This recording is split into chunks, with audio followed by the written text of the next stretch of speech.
after 7. Call the school committee meeting to order. First item is the Pledge of Allegiance. I pledge allegiance to the flag of the United States of America and to the republic for which it stands, one nation, under God, indivisible, with liberty and justice for all. It's kind of nice the table's at the right time. Next item is Citizens Forum. Anybody for Citizens Forum? Next item on the agenda is the consent agenda. That's minutes from October 7, bills scheduled from Octobers 10, 17, 24, and 31. I make a motion to approve the consent agenda as presented. Second. Questions?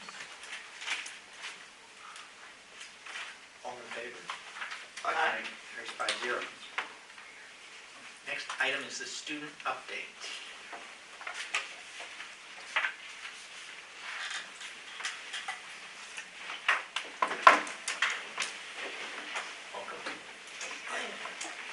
So for academics, quarter 1 is closing this, Wednesday. Teachers have to have their grades in, so students are just wrapping stuff up. Today is basically the last day, which academic overtime during advisory has been very helpful for that. Seniors are applying to college, which our guidance department is being very helpful with. Also during academic overtime, they're having workshops, which are very helpful because students can just go work on the computers, having like check over the CONMAP stuff. So that's a very useful thing that we have added this year. And for athletics, our field hockey team just got #1 seed in districts and won their first round, which is very good. Girls soccer also had their first district game today, and boys soccer is also in districts. And a lot of the teams are starting to prep for winter sports.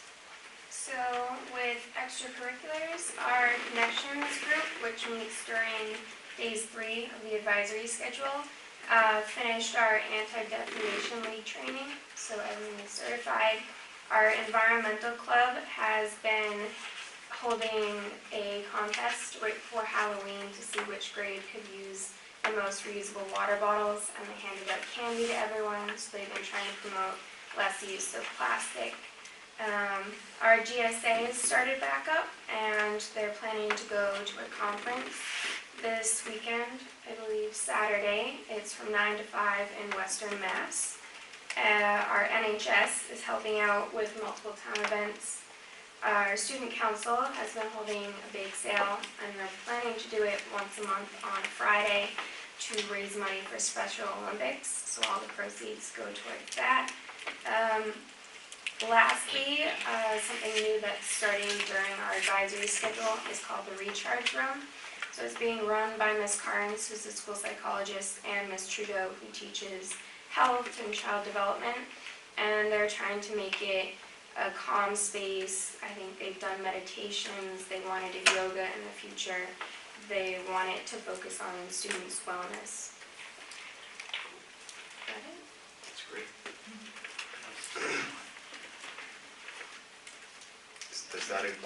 Does that incorporate Ms. Hutchinson's breathing?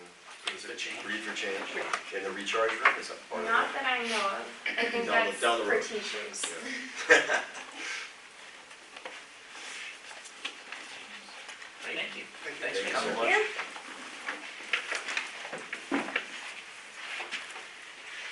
Taylor, we're going to skip over some segments that Yeah, so I spoke to Paul this morning. We had a significant agenda, so we've pushed the high school and Simonian Center updates till November 18th. I don't know whether she's got 120-minute cassette tape in that video camera or... We'll do the special ed update though. Item 8.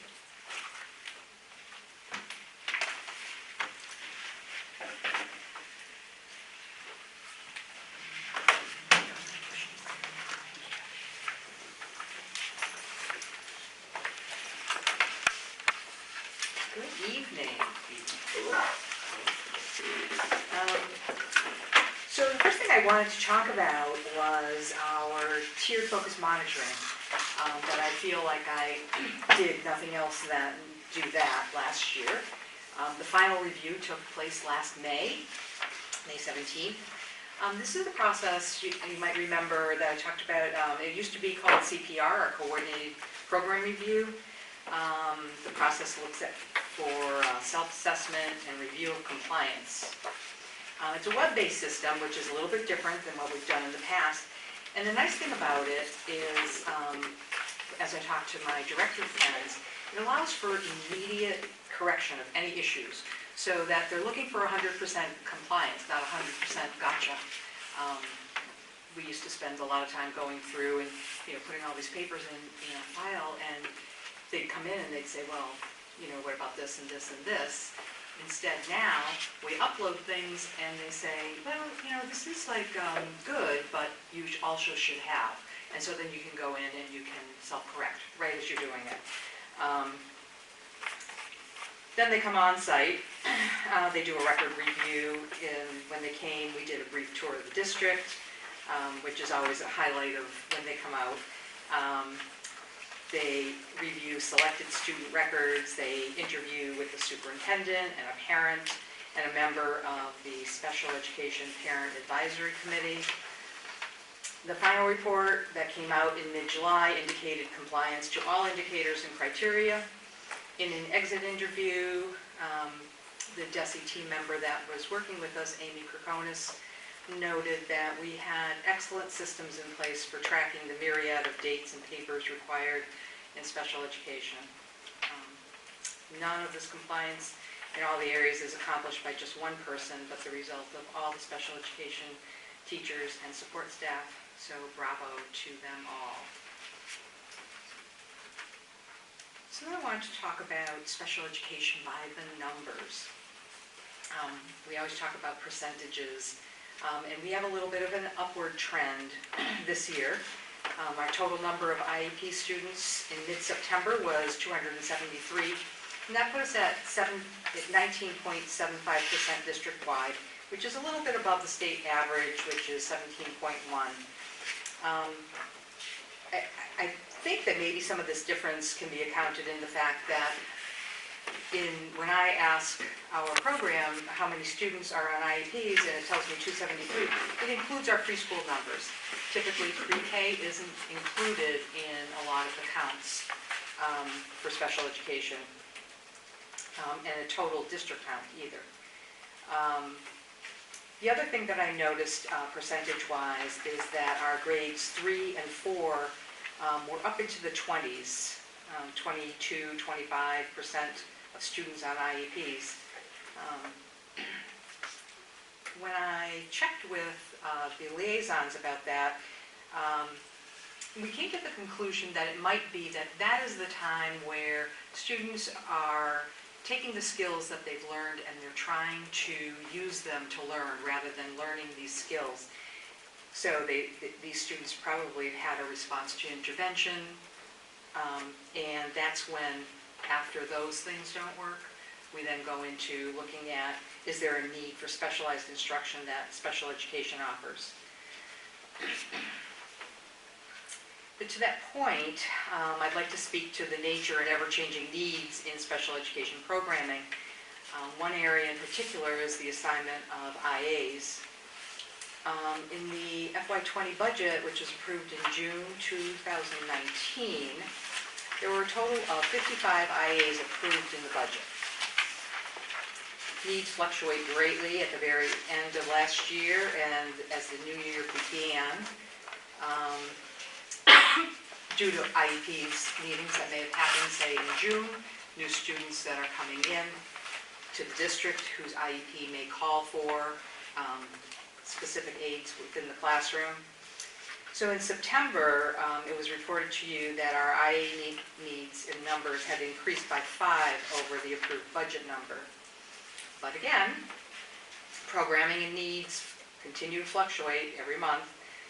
So with our needs having gone down because of some programming changes, our total increase at this point is 1.4 IA positions over the budgeted number.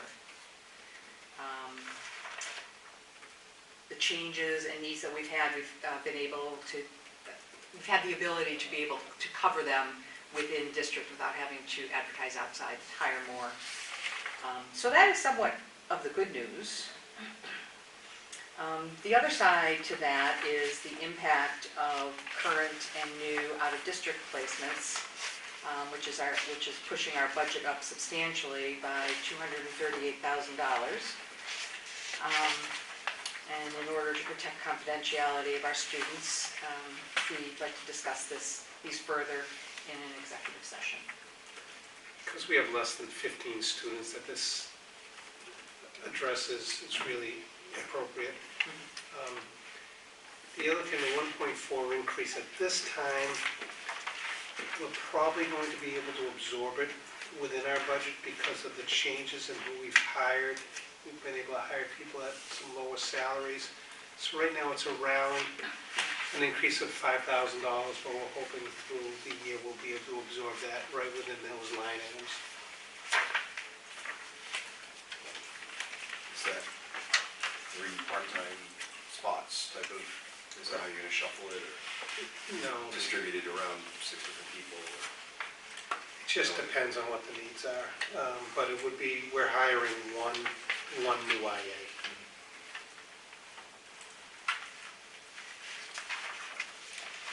Any specific questions?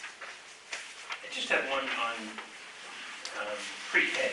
Yes. Is it common that that percentage is that high So for us? Yes. So pre-K in districts is a special education program. It's designed for special education. So you're going to have a majority of students that are special education, and then we have the students who are in the lottery and come and join them. I think a key there too, because I look at the percentage, but then you look at the total class number. And at 39, the number is fairly consistent for each grade, but at 39, it looks more. You actually have to have more special needs students than regular typical students. And so last year when this was going on, we had that situation, and then a student left, and the population shifted, and they actually cited us as, you know, what are you going to do? Well, what do you want us to do about it? I mean, it is what it is, we're a small district, Right. so. Yeah, they had some suggestions that just didn't fit our situation. But that does, you're right, that does look 44%, almost 45%. Looks out of place. Other questions? Great. We'll do this again in executive session. Indeed. Thank you. Get comfortable. Next item on the agenda is the closing of books for FY19. Okay. So I'm going to ask you to look at 2 sheets. There's one spreadsheet that I sent, it says final allocations on the top. And then I handed each of you the revolving sheet, because I kind of want to do both at the same time, so I printed them out for you so you can refer to them. And then the other one I figured would be on your laptops. So I'm going to have that up and let you know when you're ready to go, so. Good? Okay. So, so this allocation spreadsheet shows how much we allocated in our FY19 budget for our revolving fund grants against where we actually ended up. Sorry, which one are you doing right now? It says final allocations for FY19 on the top. For 19, it's the one we got in. Yeah. Yep. Okay. So if you look at the top of this, you can see that for the income, we budgeted $17,341,131. And our actual spending for FY19 came to be $17,169,084. So we had a savings of $172,047. Is everybody able to follow that? Okay. So what I would like to do now is go over, so those savings was in the grants and revolvings. So now I would like to go over the grants and revolvings and show you where those savings were. Sorry, do folks Want to take a motion so we can kind of interrupt with questions, or just let her kind of move forward and then move on to questions? I make a motion to approve the closing of the books for the fiscal year 19 school year as presented. Second. Great, sorry, I just didn't No, want to get halfway absolutely. through questions and then sort of say, hang on. Yep, absolutely. Okay, so the first revolving is bus fee revolving. So you can see that under where it says revolving allocations, and then you have the spreadsheet that shows the actual spending of the account. So at the beginning of the year, we allocated $45,000 for bus fees. We started the year with $52,442. $54,465 was received for our families, with students in grades 7 through 12 who ride the bus. And we spent $47,234, with an ending balance at the end of FY19 of $59,673. Does that make So sense? we spent $2,200 More than than we that was originally allocated. budgeted. That's the 2234 there, Correct. but no comment on what that overspending was. Just to close out the final invoice. So it was applied to that. Was it, I mean, do you attribute It- that to additional athletic trips for P- longer the- seasons, or? No, this is your transportation contract with AA. So what this was, we had a situation where we, under the contract, we started school one day early. I mean, we had to cancel school, and that particular day, we didn't get to the bus company before 6 o'clock in the morning, and all the buses had left the barn. 2234 is Is the that- extra is the day extra- for one route. One run, that was what that was, that one time. Okay. Okay. Because that's specific to AA's contract. That's what that money applies to. And I believe what that was when we had that, the power went out. Yes, that's what it was. And I was in the shower, and I remembered my wife saying, "You gotta get out of here, there's no power in Sutton," and then it was too late. Yeah, it was unexpected. So the next one is parking. So in the parking, $9,000 was allocated to be used towards our grounds. And then $15,071 was approved by the school committee during the year for additional ground expenses. So the year started with $55,322. $13,390 was received from our families who have a child who drives a vehicle to school. They pay $100 for parking for the year.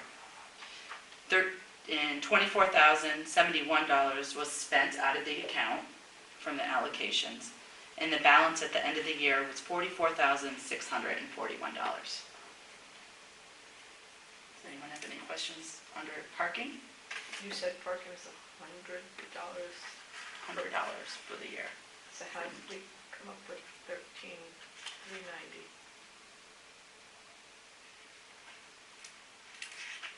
Oh, well, we do some reimbursement. Yeah. Well, some Okay. kids start partway through the Right. year. Some So people they- get their license Prorated. in a So we year, pro- and we they get prorate $100 a it, day. yeah. So, yeah, it's $100 a year, or it ends up being, yeah. I only want to drive on Thursdays. We don't do that. No, we don't do that. But Once we you're there, will. $1 none, okay. Right, right. Okay. Anybody have any other questions on parking? I just have one question on, so projected for next year, the projection is a little bit higher. Okay, and that would be the sophomore class has more, well, the Yeah. summer class has less kids than the graduating senior class. So should we really be increasing that number? I was given that approximately 146 riders for next year.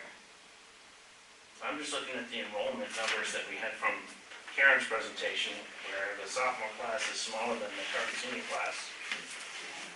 The junior class moves out. It was just based on,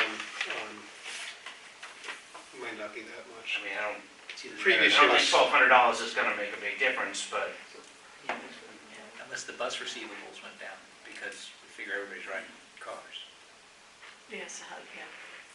What shift is it? I know, it's just- yeah. I mean, I can adjust it. it's not a lot of money. I'm just curious where the number came from. I was given the 146 from the high school, so I went off of that.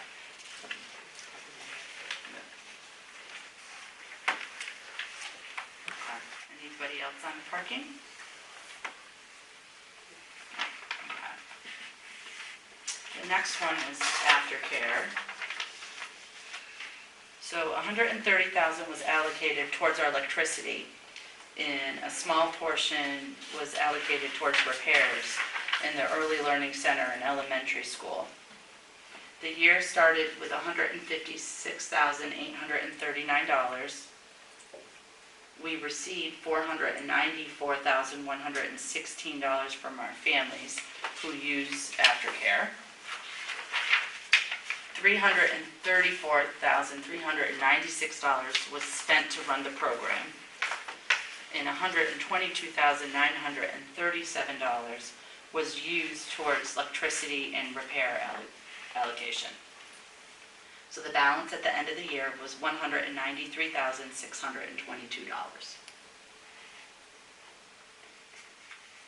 anybody have any questions on aftercare? Suppose on similar sort of grounds now, right, in 21 you project the revenues to go down. Or is it just there's a bubble in 19 and 20 that...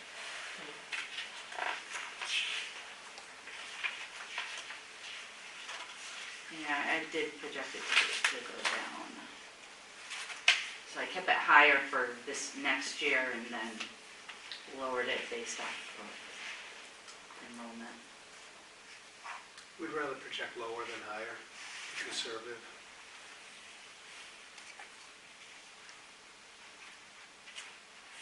But it's tough.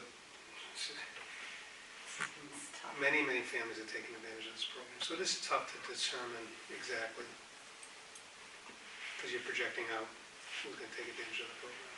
I mean, from 18 to 19, we went from 428 to 494. So it can be difficult. Was there a rate increase? Or was that was just the number of students? There was a slight rate increase, but I don't think that was the reason. I think it was more students. I can come back at a future meeting and give you numbers if you would like to know how many participate or anything. Program numbers have gone up Yeah. over the last couple of years.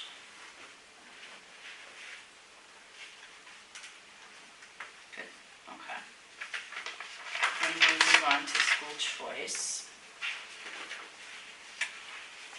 So in our school choice revolving, we always use this account as the last entry to close our books.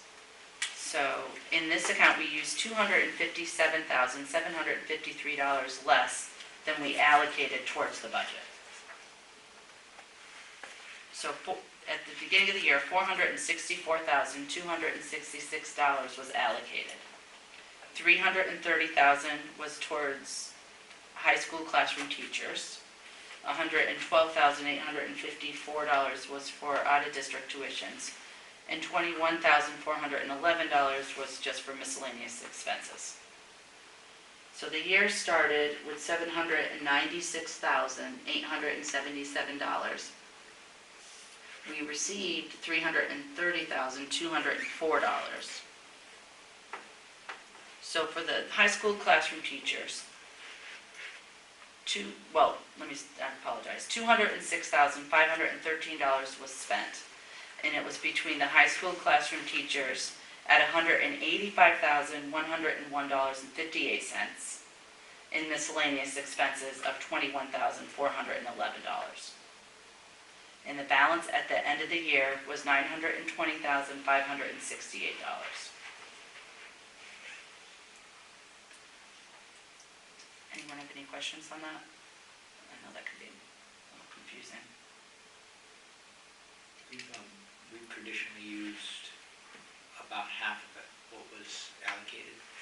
Yes. When we closed the books. Is that right? We, not really.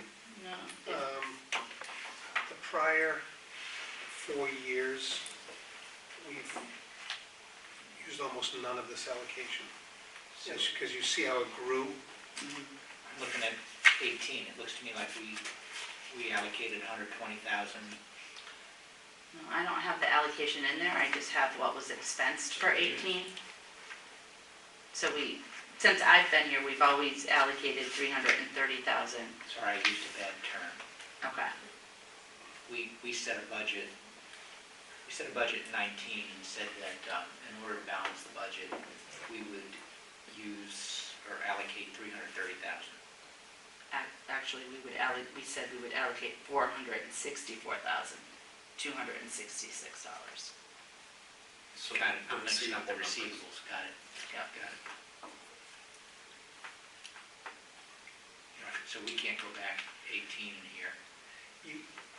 You have to look, when we get to this point in the year, you have to look at the two main revolving, you have to look at school choice and circuit breaker. Those are the two big areas. So we spent more on circuit breaker, we spent less in school choice. The net result was we saved $172,000 overall in the budget. But every year when we get to the end, how do we allocate those revolving accounts to close out the books? It's something we've done every year. Well, and I guess, having money is better than not having the money. As we build this up, I worry about trying to use it for recurring expenses.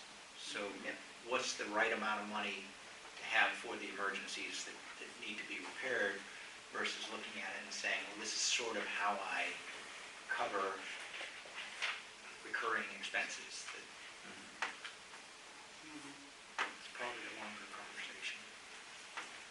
All right, when are we going to cross a million?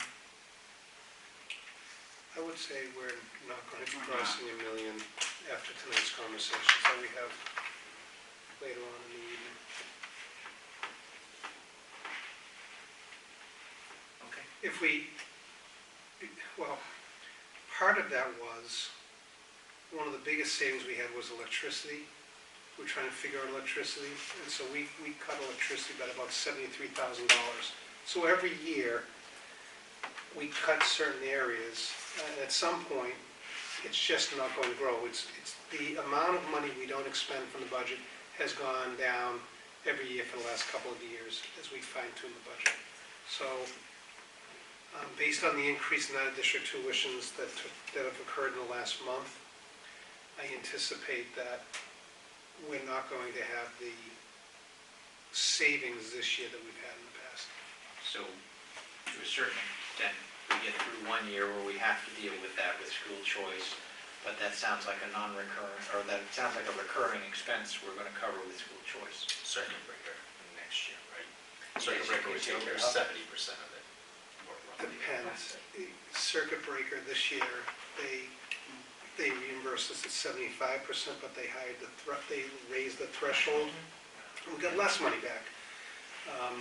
But when we go over tonight, the out-of-district placements that we'll be talking about this evening, we will get a significant amount of money back in circuit breaker, but certainly not enough to cover the full cost of.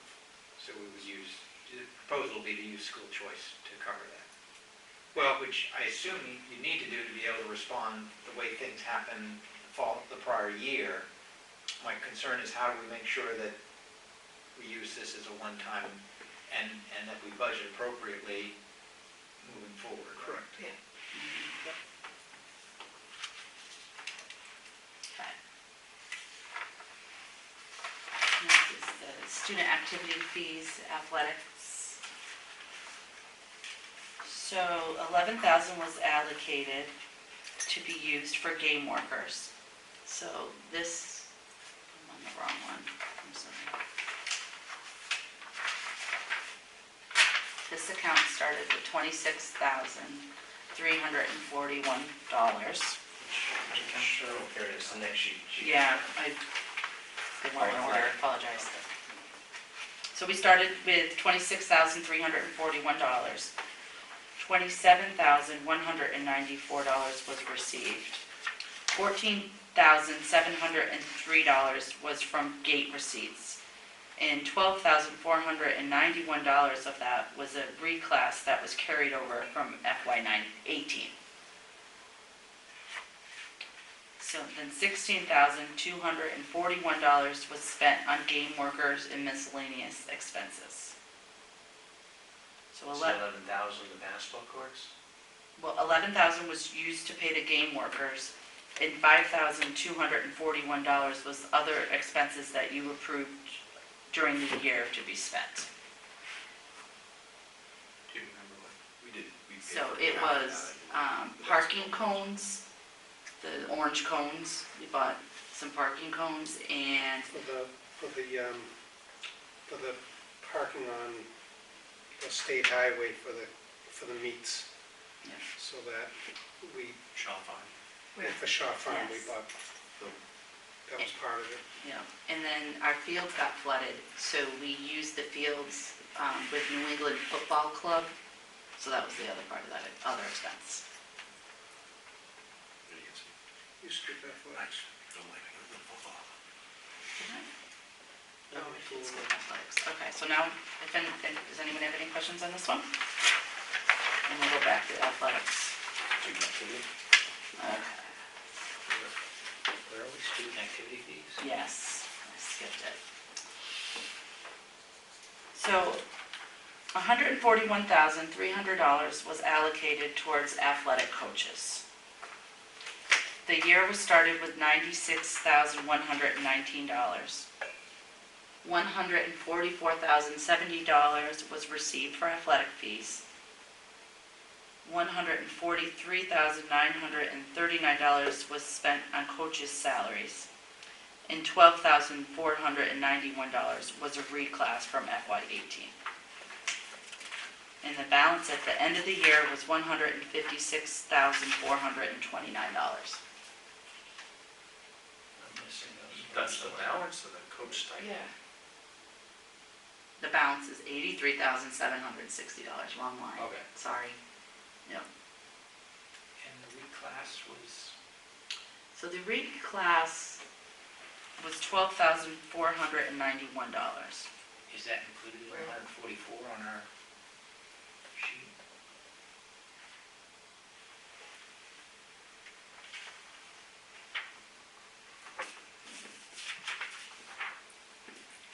And is the exact Yes. same reclass as the athletic revolving? So the one, see the one, the coach's stipends, 156,429?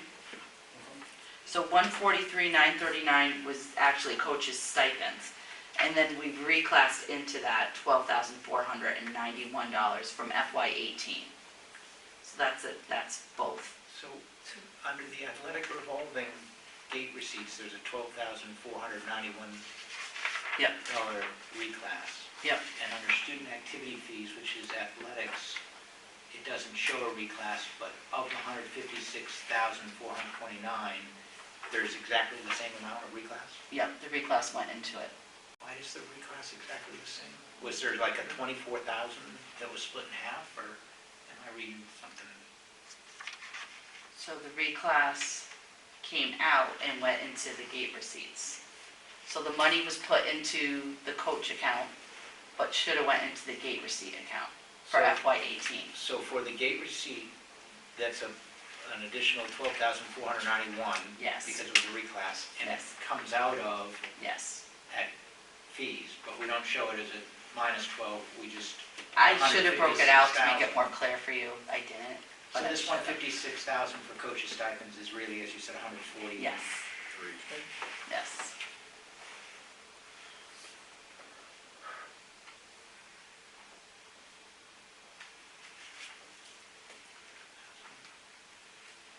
Sorry, I have to find the percentage again.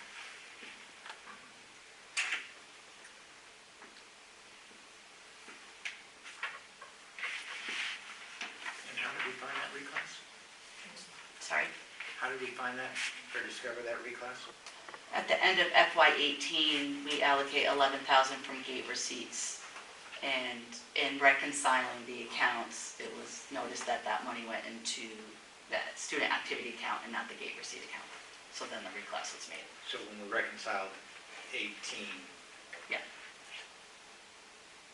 But the entry wasn't made until 19, so that's why it's showing up now.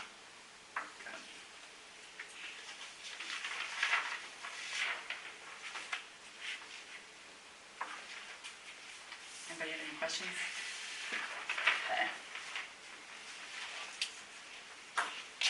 so this one, Yeah. we talked all athletics and it's called student activity fee. Yeah, Is it all student activities or is it just It's- athletics? Just athletics. just that's all. That's sports Where are fees. all the other? They go student through activities? student activity accounts through the schools. Each school has, they have their own student activity accounts, the clubs, all those are through that. That don't at all go toward the operating budget. Right. Right. And the last revolving allocated to the budget is preschool. So 55,000 was allocated to be used towards preschool teacher salaries.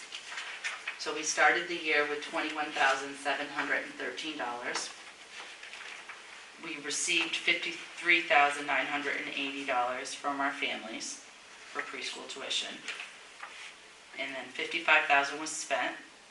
And the balance at the end of the year was $20,693.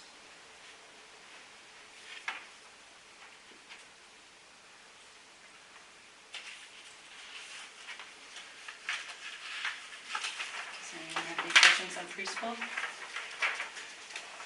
And then you can't predict too far in the future on that because you have the same kind Yeah. of bottom line. I kept it very consistent. Yep. Yeah.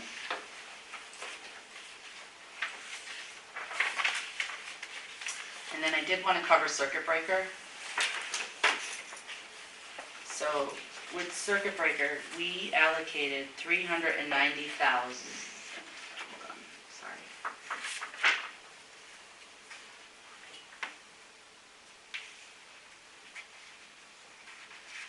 No, okay, sorry. We allocated $390,591 was allocated to out-of-district tuitions.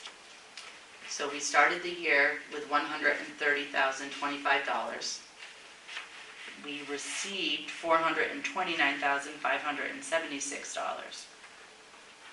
We ended up spending $499,067 on tuition. And the balance at the end of the year was $60,534.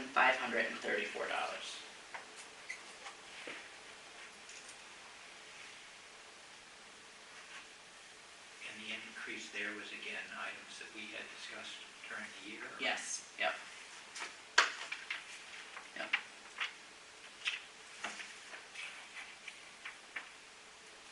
And I didn't really project it out because, as we already discussed, we have, we know we're going to be over on tuitions and we need to discuss that. So we kind of left it blank until we make a determination.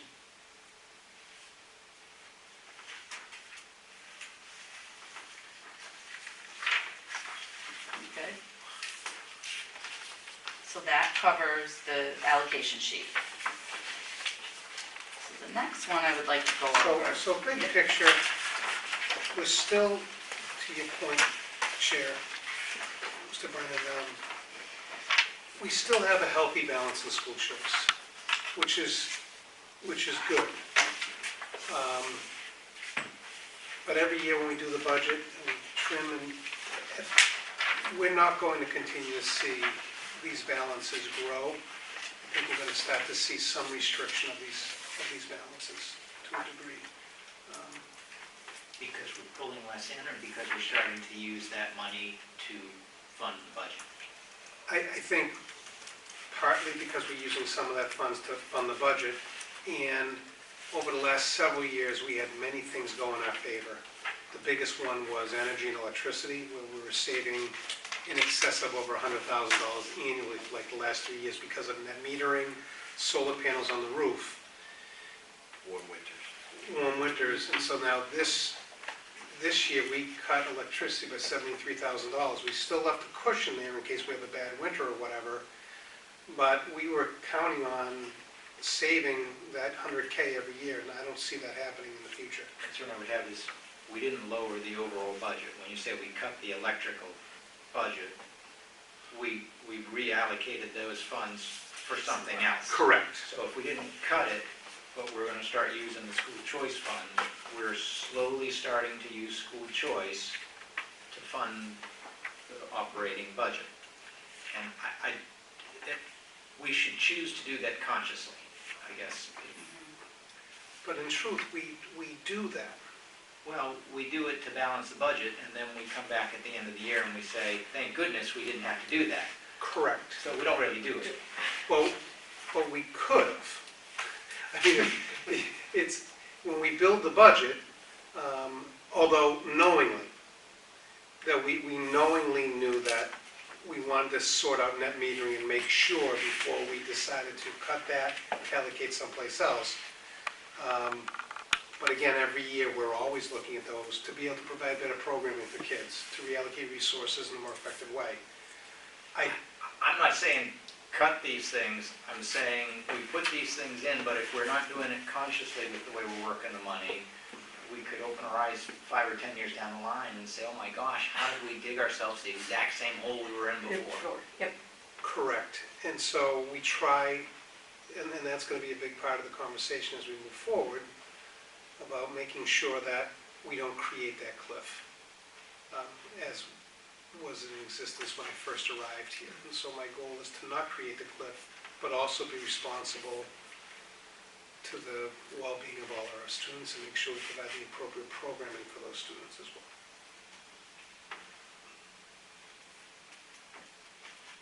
Okay. So the next spreadsheet shows you the overall general budget. So I split it into two categories. You got your general budget and your special education budget. Are we doing which? So it The looks like second this. page of that spreadsheet. 12. Page 12 on our 12 Yep. and a 5. Yep. Tell me when everyone's ready. Good? Okay. So the first line we'll start with is salaries, and you will see that we went, what shows here is that we went over salaries by $242,838. But I would like to point out that if we use the entire amount that we, as we just discussed kind of, that we budgeted out of school choice, this amount would actually be $97,940 over the budget. Because we allocated $330, right? But we didn't use the whole $330. Sorry, but we budgeted 9.1 and spent 9.3. 9.3. Correct. So Is on the difference between paper, those two 242? But Yeah. built into that number is the allocation. We allocate the 330 out of school choice into that number. Correct? This isn't really allocations, this is budget and expenditures, right? it is, So who but cares where it of came? that is the school choice, you know, the 330 allocation for the, Yeah, that's included in that, but we didn't use all of that. so we budgeted 9.1, thinking we'd spend 9.1 on salaries. Correct. And at the end of the year, how much did we spend on salaries? 9.3. 8. What am I?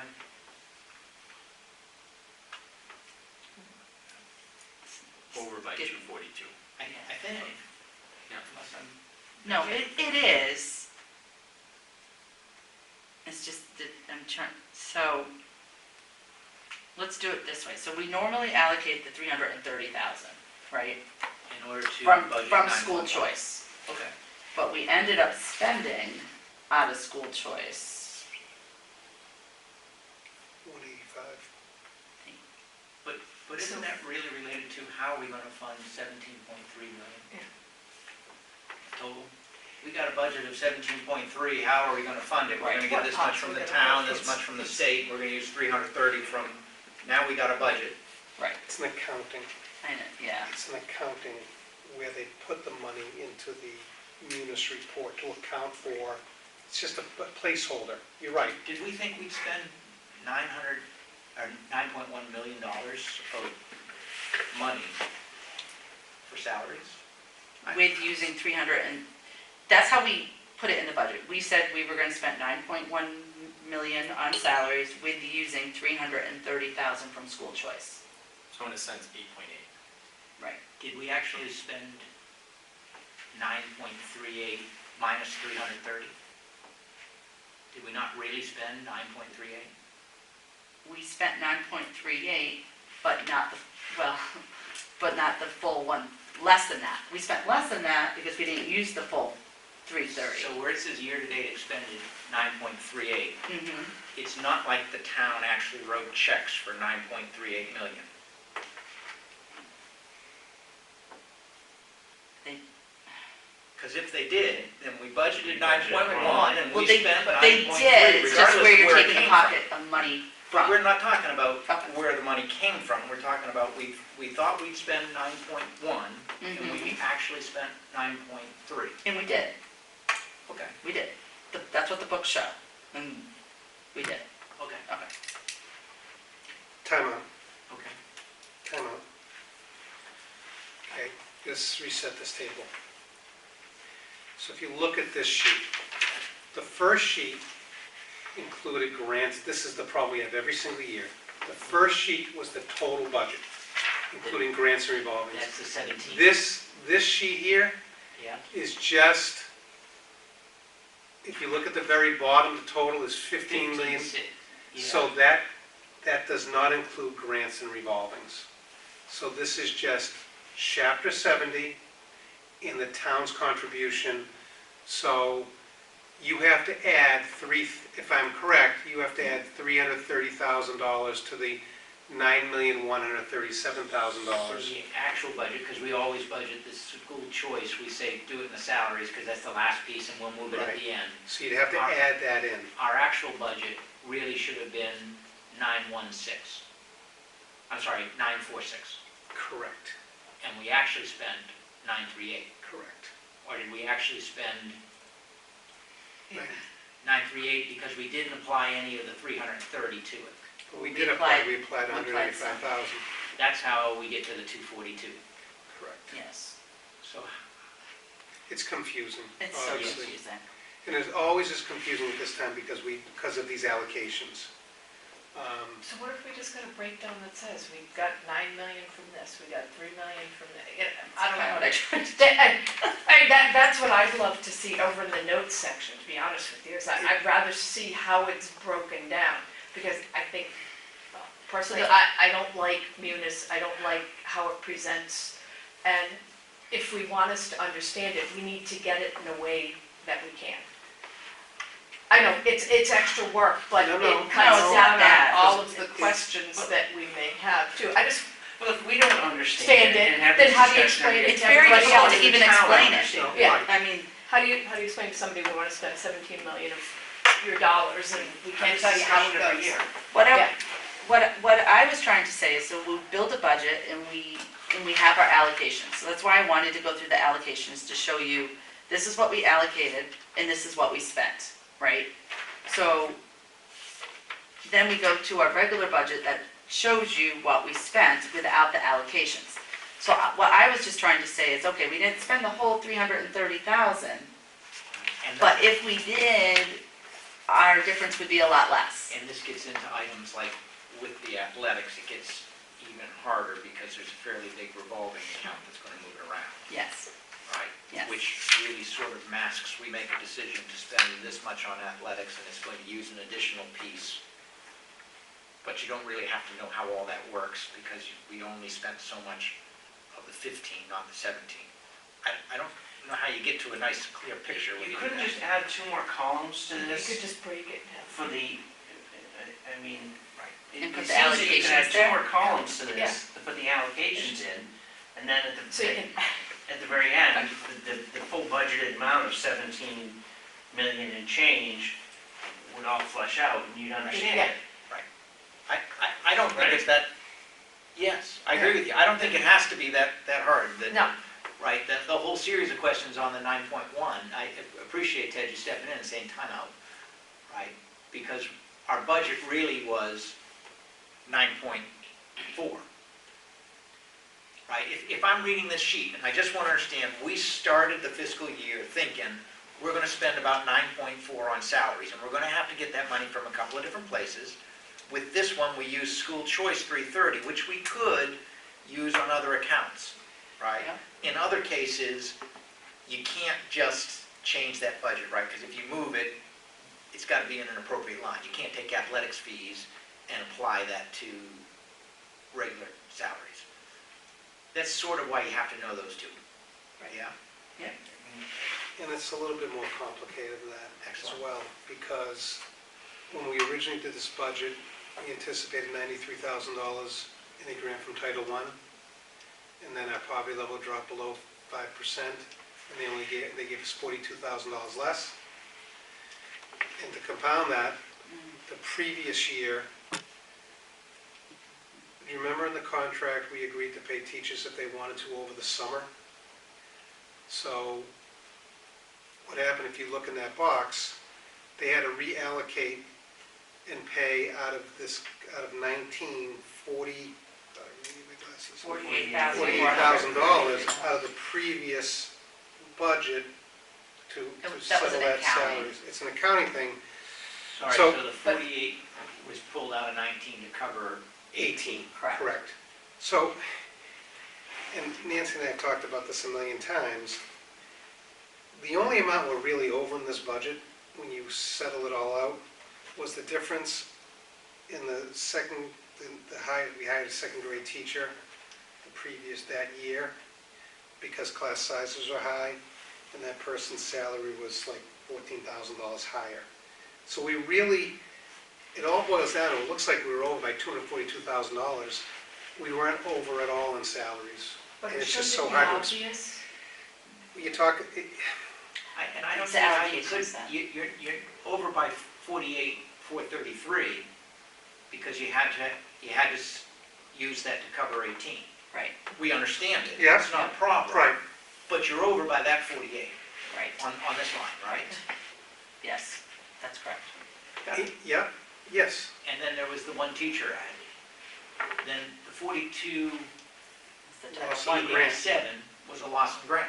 Right. We had anticipated getting grant money, and we Yep. were going to apply to salaries. We got less by 42,000, so we're over. We're over, So correct. now we're over by 80, what's that? 97,940. 90, yeah. And then the second grade, or the one teacher Correct. for 40 grand, did you say? No, it's over by about 14,000. The difference. The difference So if I between ignore what the we, first that's three, kind of- what she ended up costing us. Right, if I ignore the first 3 columns, the salaries line was over by about $100,000. yes. 97, yes, yes. 90 of it is pretty hard to predict. Title I grant and Yep. closing the books in 18. Right. Yep. It still would be nice to add a couple of columns or get. I to like one that place. idea. That's easy Well, enough I to mean, do. I would just think that you would have your full amount budgeted, where your money's coming from, Mhm. what you spent, and then your remaining balance and notes to explain Explain. things out. That would just be the easiest way, I think, to do it, be the cleanest way to do it. I'm good with that. I'm also good with, don't pull the other stuff, leave this at 17. And if we try to say, well, wait a minute, we'd really rather spend the athletics money on salaries, we'll be careful because some of that money is not movable. Right. You know how on the other sheet I have what was allocated and what we used? It might be more beneficial to add that over here and then tally it. Would that make it easier? Yeah, I'd like to see Oh, this, yeah. but I'd like to see this come out to the full budget at the end. To With the the 17, 17? Yes. Yes, okay, yeah. It's pretty much just combining these into one. Exactly. That's what it is, yeah. Are we good to move past salaries? Only if you don't expect transportation to go any quicker. We would never. So transportation is our contracted transportation with AA. And we had a savings of $21,349. And this was all in athletics, and this was due to us being able to use our own drivers instead of outsourcing with AA for athletics. Lot less discussion around the ones with savings. Right? Yep. Everybody good with that line? Bus fees at 2234 over. Where are you? So in the last line, the bus fees, we spent an additional 2234 from the revolving account, right? That was for that snow day. Yeah. Right. So we were over what we expected, but this is all in athletics. The savings was from. Savings was all in athletics, and the savings was actually $2,000 higher than what shows you. Yes. Yes. Good. Okay. The next line item is facilities. So we saved $23,497 in facilities, and the majority of that was in custodial supplies. Roger. Yep. Now, we over the course of the year, a couple of times went over in some lines that were rolled into facilities because of physical repairs, right? Yes, so Roger has a number of different accounts, and so we were able to, Right, we went, we went over and building other repairs in the middle school, in the high school. A little bit with but the, the overall savings from all of his accounts was $23,000. So did we save on supplies in order to make up for unforeseen repairs, but really at the detriment of maybe we should have had more supplies? No. If we needed something, we got it. What the instruction is, if you don't need it, don't get it. Don't just buy stuff because you want to buy it. And he builds a budget anticipating what his needs are, and if he doesn't need all of those items, then we don't expend the money out of the budget. So those are savings. Roger did not ever go without toilet paper or wood or ice melt or anything. It's well within the budget.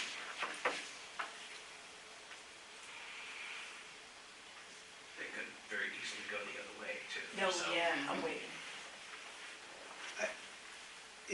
Yes, Well, I thought it was going to go the other way this year because on a couple of occasions we had repairs that were relatively sizable. So this, again, the savings is larger than displayed here. we were fortunate, so we had repairs in the middle school and high school, but in the early learning center, we actually saved $24,000 in repairs.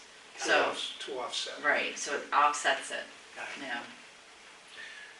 But- So we're trending toward more and more expenses for middle school and high school for facility repairs. This past year, we did.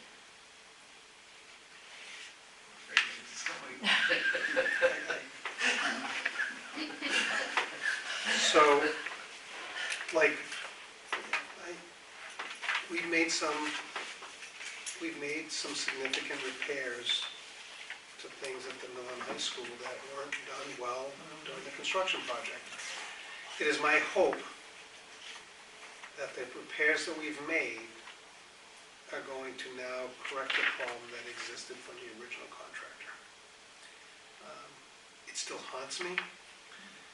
I remember going to a building committee meeting and a parent came up, who's in the construction business, and said, see all that stuff that's sitting out in that fenced-in area, sitting in the water over there? That's all gonna be junk. And that parent was absolutely 100% correct, and we have been spending a fair amount of money, except for one contractor who did the work, has stayed with us up until this year and has fixed everything and paid for everything. but that's done now. So, yeah, it's very frustrating to see. No ifs, ands, or buts about it. But we've repaired so many things now that I'm hoping that It's all new now? it's going to trend in the better direction. And down at this level, we've done a great job through the capital fund on the boilers, on the burners. All of the major infrastructure is being repaired through the capital fund. So hopefully, we've leveled out on these repairs. And since I've been here, pretty much we've never gone over, when you take the total pool of money, we haven't gone over on repairs. But, thank God for the capital fund, though. This town is very fortunate. We're getting $600,000 this year in capital funding to maintain these facilities, which is tremendous. I love my soapbox. Electricity and oil. Utilities. So in utilities, we had a savings of $146,750. This is attributed to net metering for electricity, and that was for $130,000, and oil for $16,000.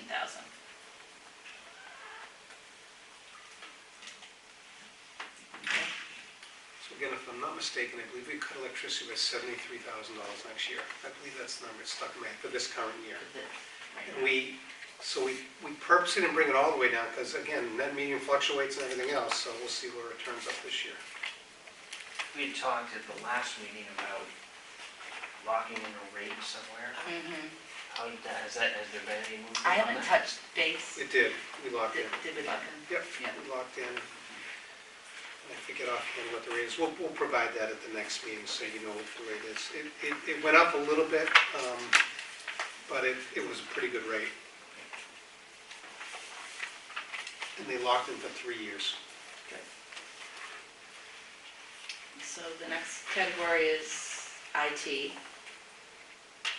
So we had a savings of $11,861, and that was from software. Software being changing.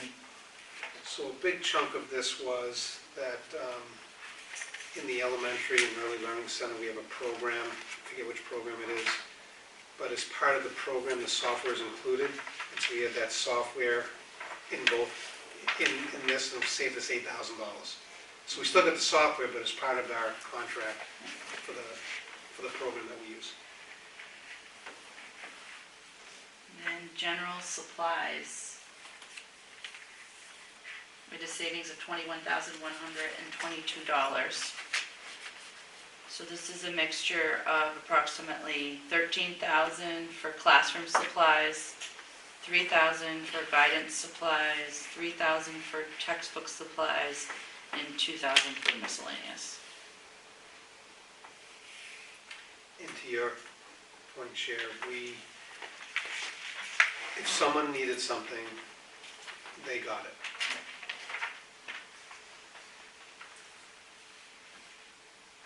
Do we see going forward continued savings in textbooks because we're going more towards electronic? So we'll be talking about that during the budget process because we've added, I just had this conversation with the social studies department at the middle school. There's many different options you have, and so that's something that we're going to bring forward during the budget process. Do you just buy a classroom set of books and then buy the web license for all the kids? Or do you buy a set of 120 social studies books and the web license? So what I'm probably going to be doing is coming to the school committee and saying, let's buy one set of books, get the web license so kids can access it at home on the computer. But that would mean you have an annual, a regular standard annual cost for textbooks, but overall it would be lower overall than buying 130 textbooks. The books are probably last better as well, as they stay in the classroom. Stay in the classroom. And then obviously if a child does not have access to the internet, then we would provide them with a textbook. But again, yeah, that's it, and we're still flushing it out, how to do that. what is the best avenue, but I think in the end, the days of buying 130 textbooks or anything, I think is coming to an end.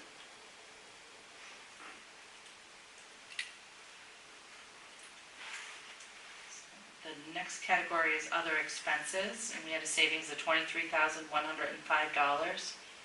This was a mix of, we have other expense category for all our departments, all our schools. So we saved $14,000 in that.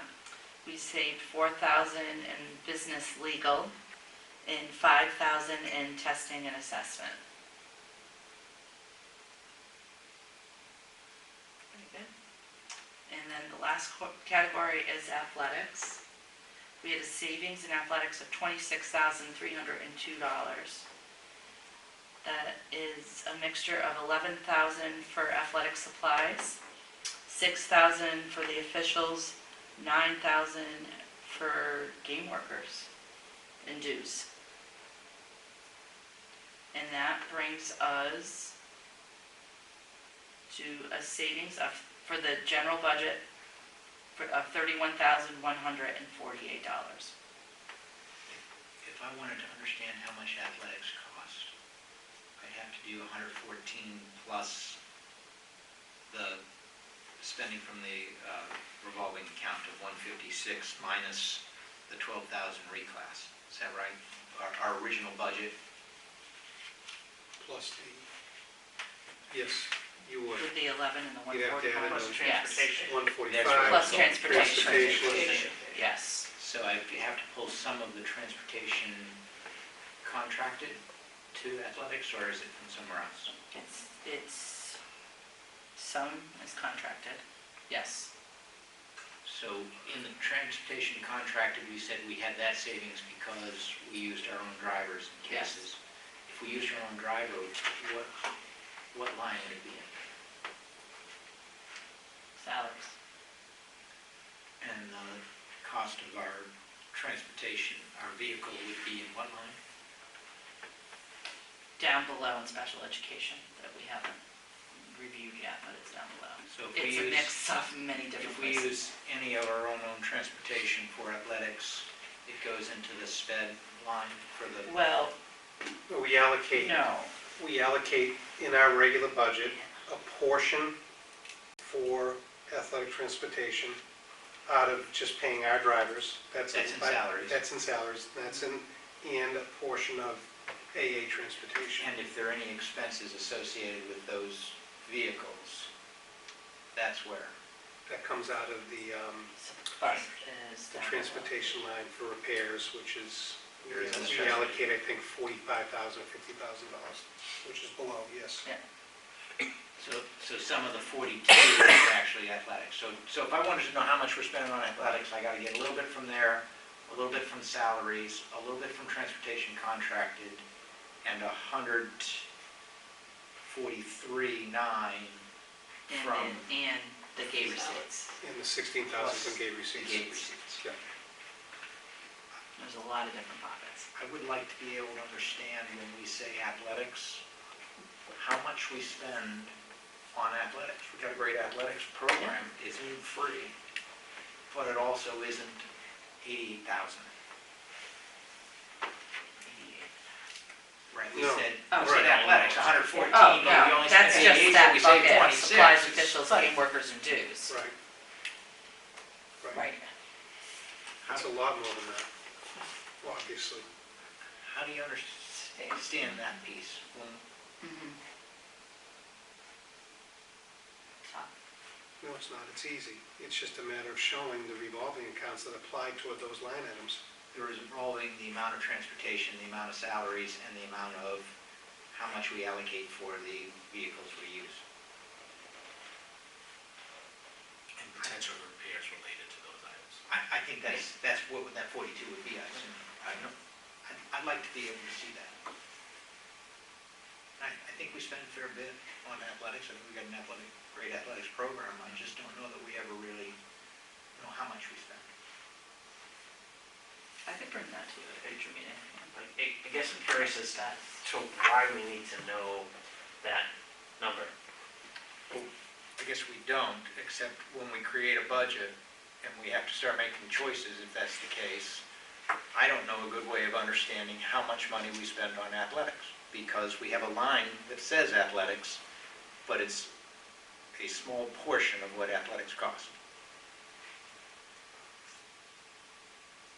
Okay, I'm still not, Because I care how much we spend on athletics. If nobody else cares, then it's just one asking. But I care how much we spend.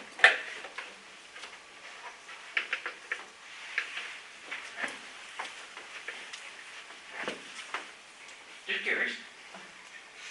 I'm curious why nobody else cares. Well, we've been lucky for the last 5 or 6 years where we're not laying people off. There's going to be a time when you go back, and I think that's what you're trying to say. There's going to be a time where you're going to go back and say, we're making decisions about education. We're spending X amount on sports, and we're laying off teachers. We should have an idea of how the resources are being allocated. And we've been very fortunate for the last 5 years. We haven't had to cut any positions. We've added sports programs, and we've built our revolvings a little bit. I agree with you. It's part of why I asked. Each year we built a budget. We've also not done all of the things we wanted to do. So we have made choices to spend money on some things and not on others.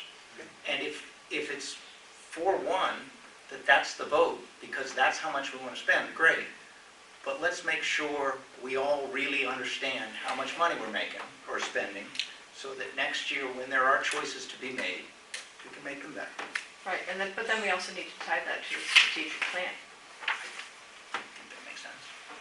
which is huge, because I mean, personally, I've always felt there's been a disconnect between what we're doing yearly and where we want to go. And so, I'm hoping that this brings it all together, and we've got a bigger and better picture of how we want to spend our money, and knowing where it's going. Again, I'd like to be able to just explain it to people a little bit better. And if it takes you guys this long to explain it to us, you've lost. So, And, if we're trying to be transparent, then how do we make it so that we get people to also support us in spending however much we're spending if we can't even explain? Well, I would say that $17,340,000 is a lot of money, and it's a very complicated process. And you have to be paying attention. We have 1.7 million from grants and revolvings that can't be put into our munis system. It makes it very complicated. So unless you really are paying attention, it's not easy to explain this. And that's why we're spending the amount of time we are. Just the people that oversee the budget and are responsible for the budget, you five, are fully aware of what we're doing. But it is complicated. It's not an easy, I wish it was a little bit more straightforward, but it's not quite that easy. So, last year, and I don't have it in front of me, but Christina and I worked on, I believe she came to you and presented. And didn't she break all that out? I was thinking there was expenditure by sport. Right. And I which believe it had the assume coaches. would add up to all of the Right. lines we're talking about. Right. I assume So that's I the can case, go but and I look don't back at remember. that and kind of use that as a gauge, because I think that gathered what you're kind of looking for, I think. Like I said, I haven't looked at it in a long time, but It was broken out by how many footballs and porta potties. Yeah, and then it was, certain expenses were just kind of split too. And if that's easier, if you're trying to get 19 and you know which portions of those 5 lines, then I think it's adding 5 numbers together. But I mean, really, in Munis, athletic has 5 accounts. I can print those 5 accounts, add in the revolving accounts, and I can get you And your you're there. expenses. It's, I mean, it'd be the same series of questions. You turn around and you say it's $212,000, and you could say how much it was from the 5 lines we just talked about. That strikes me as faster, and I don't care how much we spent on footballs so Right. much. right, So I don't know that it's worth trying to roll it all up that way. right. Okay.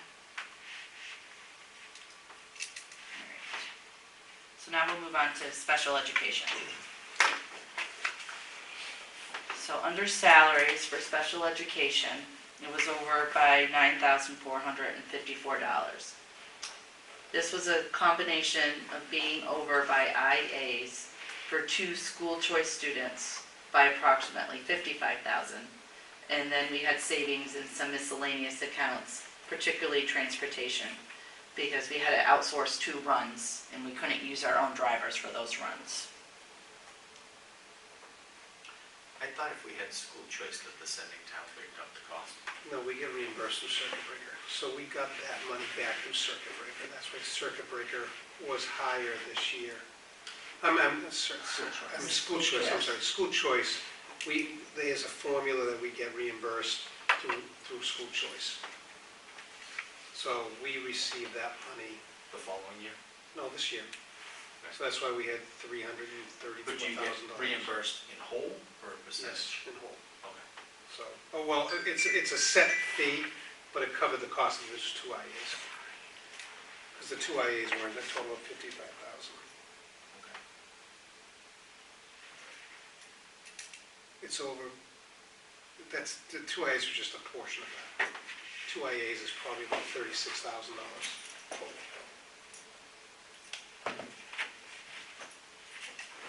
Thanks. Okay. And the next category is out-of-district tuitions. So we actually had a small remaining balance of $703. Which is a shell game. Yeah, I mean, it's just a matter, do you take it out of circuit breaker, do you take it out of the operating budget? It's just 6 one, half dozen the other.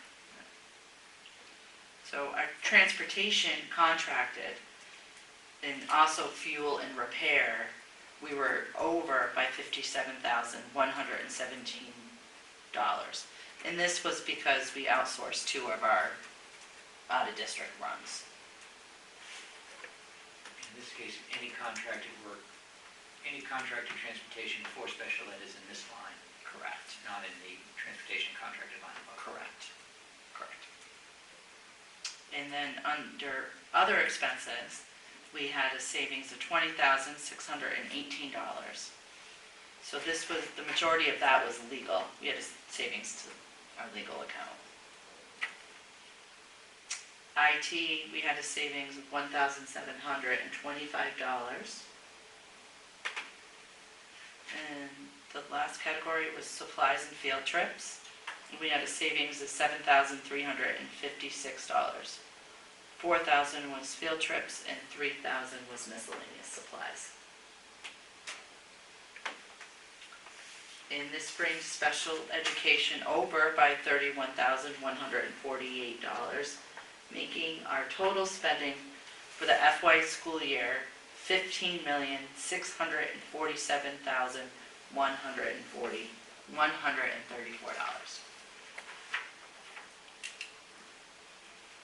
Is it really just random, or 31,000 moved from general ed to special ed? So keep in mind, to balance the budget, the last thing we do is school choice, so that is how you get that. Yeah.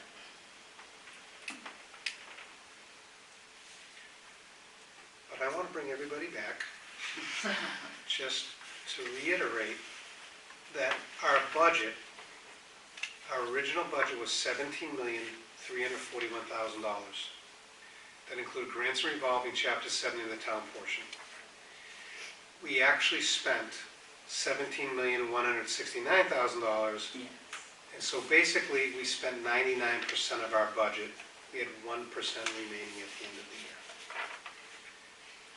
So there are 2 sets of figures we've talked about. We've talked about the overall budget, and we talked about Chapter 70 in the town portion, which totaled $15,647,000 of the budget. We spend that all first. We wipe that out completely, and then we fill in, we backfill with our grants and revolvings. Actually, we spend all of our grants as well.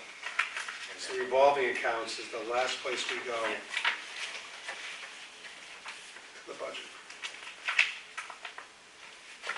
This, and even with the suggestions to make it better, is really very effective at walking through. There are lots of questions that get raised, but honestly, this is one of the better conversations I think we've had in terms of trying to understand. Oh, The notes are big. Notes, not just numbers, but notes. good, thank you.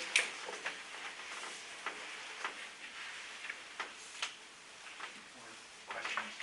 Do you remember about 2 hours ago, there was a motion to... Well- Is this a motion just for closing the books? Yes. Yes. Okay, so that, the motion's already out there. Right. Second. Are there more I think I questions around that? seconded it. All in favor? Aye. Carries 5-0. Thank you. Thanks, Nancy. It's brutal. It is though. It is. I know, it just is, that's a fact. Well, it could be a lot more brutal if we didn't have $172,000 in savings. That's right. It's just a lot of numbers. Check out the next one. Yeah, what do you got? Next item, is FY20 budget update. Okay. So Karen touched a little bit on my budget update. I was going to mention about the IAs, how we brought to you in the September 9th meeting, how we were over by 5 IAs, and now we predict that we'll be over by 1.4. So that was good news for the year-to-date budget. And then it brought us to our out-of-district tuitions. So we're forecasting it to be over by $239,486. But we'll go into executive session to discuss that in more detail. So no, we should talk about some of this in regular session first. You want to? Okay. Yeah, we'll talk about specifics in the executive session to protect the names of children. But the cost has grown, and so right now we're not in a position right now to say how we're going to solve this problem, other than we have to wait and see a little bit. So as an example,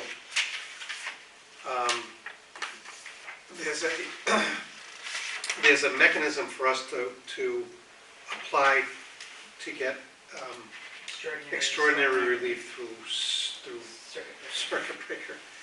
And so we're first going to apply for that. That happens around January, February. So we're hoping that we're going to see as much as $85,000 coming back to offset this amount of money.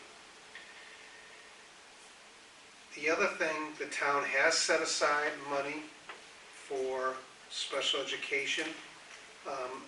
They'll be reluctant to give us that money if we're able to figure out a way to solve it within our budget. And then, again,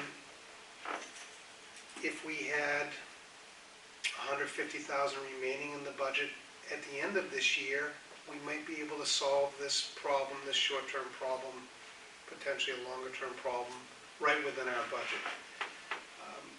But what I don't want to do is tell you that I can just, I can't in good conscience say we should cut programming or cut other things.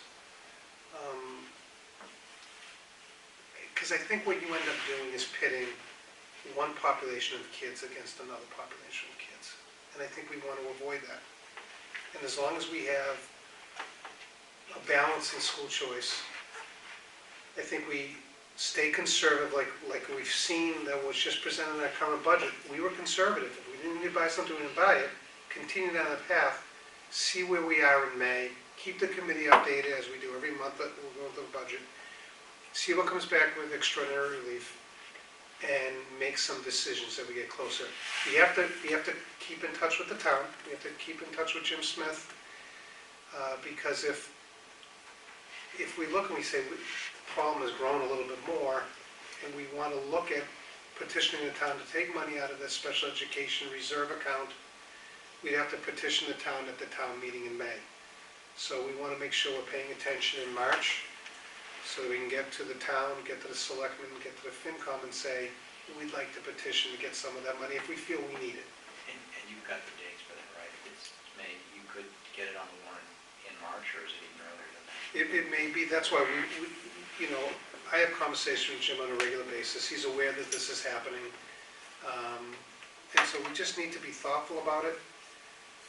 But I don't have $150,000 in this current budget to say, I can cut here, here, and here right now to solve this problem. I just don't think it's there. Is the 238, I'm sorry, I'm asking a question, but what the heck? Is the 238 likely to be 238 again next year? No, it'd be more. It's gonna go up. Yes, because this increase is just for part of the year. These students will be in our district for many years to come. So if there's gonna be no additional changes to SPED, then we're looking at additional $300,000, $400,000 in expenses, recurring expenses. Yes, however, then you have to factor in circuit breaker, you have to factor in the reimbursement, so it's not that much. And then we have to then look at the overall programming in the district as we're planning out, because these are significant changes to our district. And so we have to look at our own personnel in-house for next year. It's a bigger picture. It goes to the line of questioning around, am I trying to tap school choice because this happened right at the beginning of the school year, and I might get 85 extra from the state, I'm not sure, and I didn't, and I'm not going to get as much as I want from circuit breaker, so that when I get into the next fiscal year, how much should I sort of be thinking about all things being equal? Circuit breaker will be two-step, it'll be a two-year process, because it's a portion this year, and then it's the full freight the following year, and then we'll see that full circuit breaker coming the year after that. And so, So you've got a lag of about $500,000. yes, yes. And so, again, we have to put this, who's coming off, who's turning 22, what does that do with our internal programming? Can we have some savings internally? And so we just need this has come down the road pretty quickly, and we're just going to need more time to be thoughtful about how we address this problem. But again, I do think we will have savings at the end of the year unless something else happens to offset some of this cost, but not all of it. Need a payment plan with 18 months, zero finance. Go for it. Zero down. But free delivery on that? This, Texas technical destiny. That's right. what's interesting is, when we talk about this, I just remember a couple of years ago, out-of-district placements are at like 1,044,000. I think it's right back there again. And we had a dip, and it is what it is. And I think you always said this is just, it's the roller coaster ride we're on. I still have trouble dealing with it, but it is what it is. Interestingly enough, we'll talk about it again, but in this line item, I think we're gonna look for a motion for like $6,000 for something different. Do we want to talk about this before motion, or do we make the motion first? And then discuss. Make the motion. We haven't been I will make a motion to approve transferring $6,000 from the high school substitute line account to the new general ledger for long-term substitutes as presented. Second. Why did they make that motion, Nancy? Tell us about it. So this is a new account that the Department of Education has created. So if you have long-term subs, when I do my end-of-year report, they would like it broken out. So I like it broken out in munis. So I took a portion from the high school substitute line in the 6,000 and moving it into that long-term line, because we have a long-term sub in the high school. So that's the background behind why I'm making that request. Are there other questions in the munis report for budget updates? I noticed that there are quite a few line items that are over. Yeah, and I have hopefully most of the answers for you. Do you want me to go and then see if I cover them? So, let me pull it up, on page 35. Let me just pull up my report. Which your numbers might be different than mine.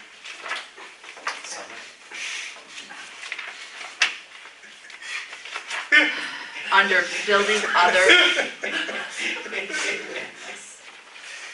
building other expenses for the high school and the middle school, you'll see that they're over by one's over by $20,933 and one's over by $24,787. We are waiting, we received an insurance check for $68,000, so that will offset that. The town just has to deposit that money. It's been deposited, they just have to put it into munis. So that's one of the overages. It's, yeah, it is, the It numbers is are 35. Hmm? It is page 35. Is it? Yeah. Oh, how about that? Okay. And what other ones did you see, Bruce? Page 27, custodial seasonal, there were several that were over. And I'm just looking Yep, at yep. percentage, not necessarily dollar amounts. But I know What, that they say were the all page again, I'm sorry. 27. 27.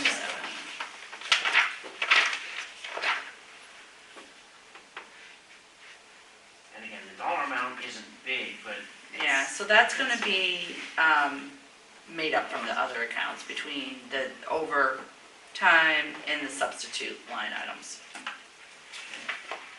page 16, classroom. So, can I Yeah. just, That, so if you look at custodial season, we just break up in equal amounts, and so it just happens to be reported. So if you go right below it, so 01, that's the account that they took it out of. If you go down below the next one, it's still $1,600. We only spent $192, so it's just where we pull the money from. We're actually gonna have savings in those accounts because right. Okay. I'm just a little concerned that here we are in November for a budget that starts in, that starts in July, and we have numbers with 3 digits already. So that's mainly our summer help. So Okay. it won't, the seasonal part won't pick up until it's Okay. done. But again, Right. we're 4 months into the budget, Yes. we have numbers with 3 digits that concern me. So a lot of because of the turnover at the town, a lot of their entries, they're behind a little bit until they get caught up. So it's affecting munis, so that's why a lot of these accounts Okay. are showing negative.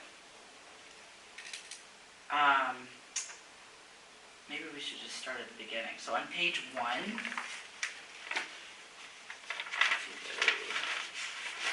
under superintendent supplies and superintendent other expenses, see the negative? We have 2 deposits that we're waiting on, so that will offset that. Then on page 7, and stop me if you have questions.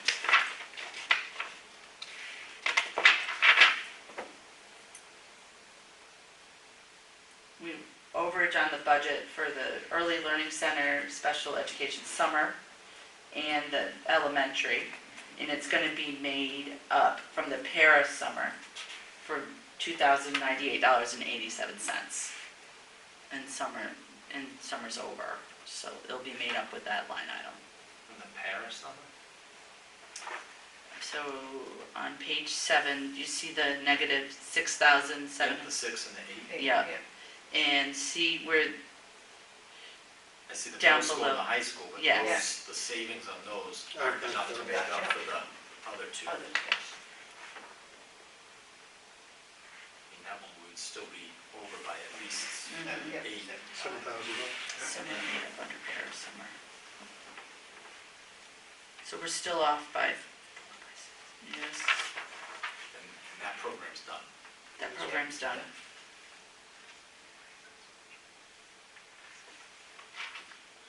So why was there such a big difference?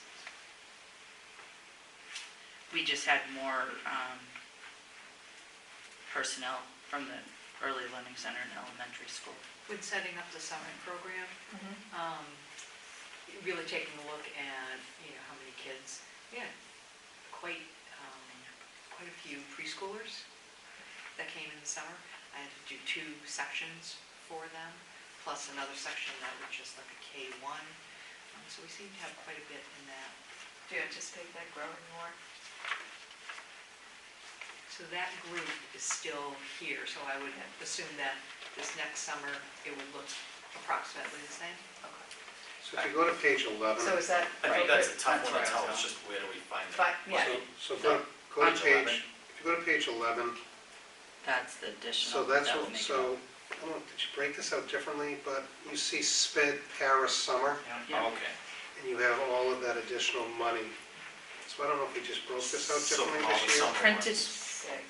yeah, So that's all, Okay. that's all covered by all of that, so we're not over at all, we actually have savings in summer, but it's, Which explains why you kept saying para, Nancy. Right. You go to the right Okay. page. yeah, Perfect, thank you. okay. Page 16. There's an overage under technology in the middle school for $631.99, and that was for a student with IEP needs. and once again, we just take and distribute money evenly or close to evenly between the schools, anticipating that there is going to be some additional costs with software for special education. Page 24.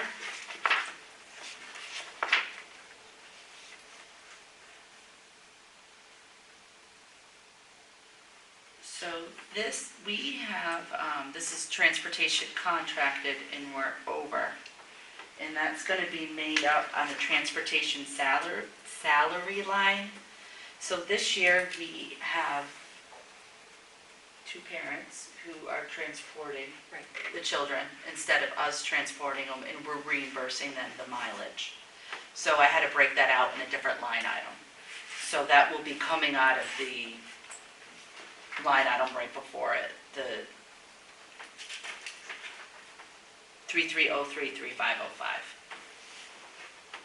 Well, page 23. So we could do, if the committee wanted to, we could do a budget transfer for the dollar amount that I can figure it out to be, so it doesn't show over. Or we can leave it and you know it's gonna be made up in that, whatever you prefer. Because that will show over the year unless we put money into that account. Is it gonna continue to grow? Yes, Mhm. yes, And every month we figure it reimburse them. out And come back at a meeting once you've had a chance to. Get the total amount and do the total, transfer. do the Yeah. transfer. Okay, yep. On page 30.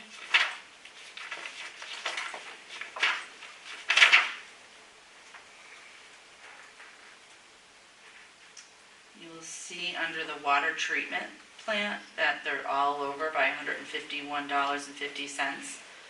So we didn't adjust the increase in the contract in the budget. We missed it. So that's gonna be over. And it's gonna continue to grow by that much? No, that's it. That's it. We encumbered the whole contracted amount, so each line item will be over by $151.50.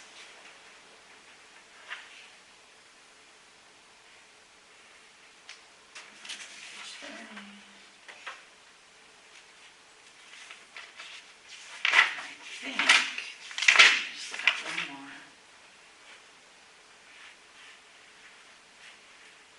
And that is it unless anyone has any other questions. So the maintenance of grounds on page 32, the 488, is that Oh, Is that is it overtime? 4138? 421100050.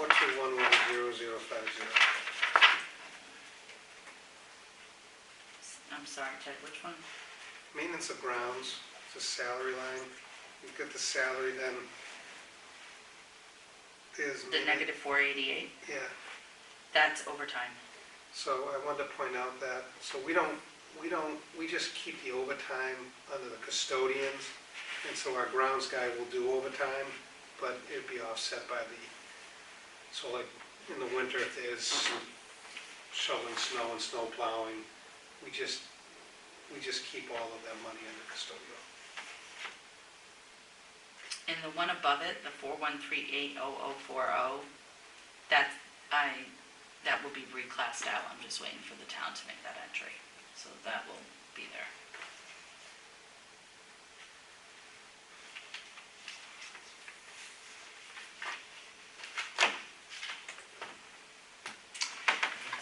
Any other questions? We have a motion on the floor. I don't remember any For motions. 6,000 from one substitute line group to a new one recommended by the state for long-term substitute. And We we had had an a second. explanation. We had a second, we had an explanation. Do we have more questions on the budget? All in favor? Aye. Vice Chair. You know what would really make this meeting just is if we could switch over and do some policy. This way for a high action day. What do you all say? Do some policy. First readings, EEBA, KHB, KHBA, EI Mickey Mouse. EEBA is the multifunction school activity bus use policy. KHB is advertising in the schools, and KHBA is sponsorship and advertising. This is the first reading, so it'll go through an additional 2 readings. If you're watching this video and you think, boy, I wish I was able to participate, you got 2 more chances. And it'll be on the website. It's on the website. Has anybody got questions or thoughts on these 3 today? I will be sending in lots of Yeah. comments. Yeah, I've got a bunch too. I have, That was assumed. Especially in KHB, where the Be- first two yeah. sentences contradict each other. Yeah. Yes? Okay, it was Yep. this meeting. No, wasn't this. So they were tired eyes when I read it. on EEBA, which is the multi-use, I'm not going to find it fast enough. There's a line that says, if an employee, let me see if I get the right one. If an employee is charged or arrested for a motor vehicle offense in which punishment includes suspension or revocation of the motor vehicle license, whether in employee's personal vehicle or in MS, in the personal vehicle, then they must notify the business manager immediately. I read that and I thought, I'm not so sure we can ask people to notify us immediately if it's outside of school.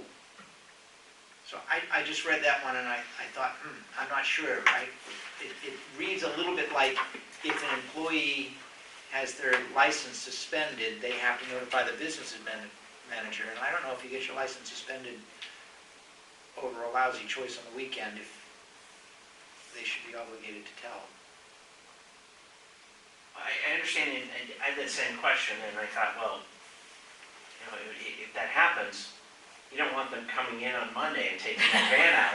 So So for they sure, gotta tell somebody. well, if you're going to use the vehicle, you got to have a valid license. Right. If your license is suspended because of something you did on your own time in your own vehicle, I'm not so sure there's any obligation to tell your employer. Unless you're supposed to drive that Then Monday. You just say I can't Yeah, if you're drive supposed to today. drive that Monday, for sure. That's one thing, but otherwise, This doesn't make that part clear. No, this is, So I just, There were a couple, I- there were quite a yes, few things yeah, in like that whole thing that. that need to be clarified. So I We do think, have to state something to that effect, that if you do that, you must cease operating. the school Yes, vehicle. yes, Right. that's- I'm not suggesting that Right, people right. don't know about that. I'm suggesting that if the person doesn't drive the school You don't have to tell us. vehicles, they don't have to tell Yeah, you. They just say that person will not drive a school vehicle, Sure. instead of saying reported to the business manager. Yeah. Or there's a bullet that says you must have a valid current Yeah. license. Sure. If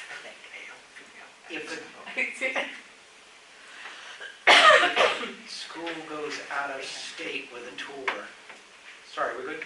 Yes. If the school goes out of state with a tour, right now, is it the school committee's approval or the superintendent's? Did we flip that?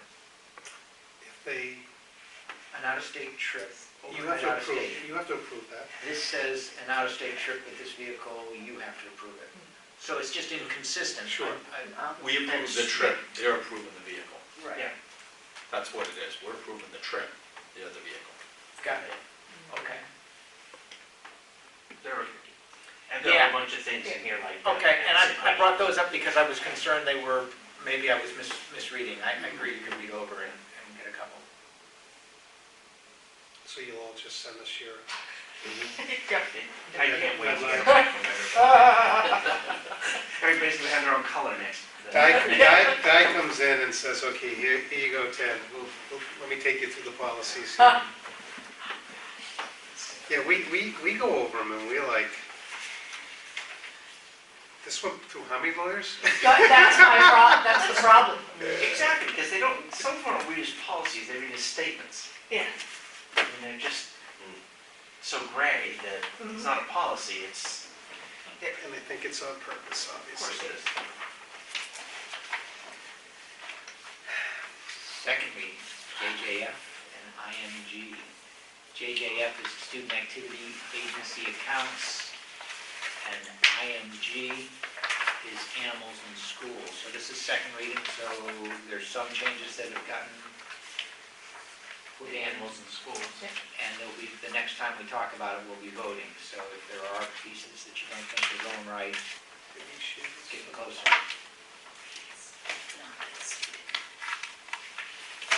So we did reach out to the attorney.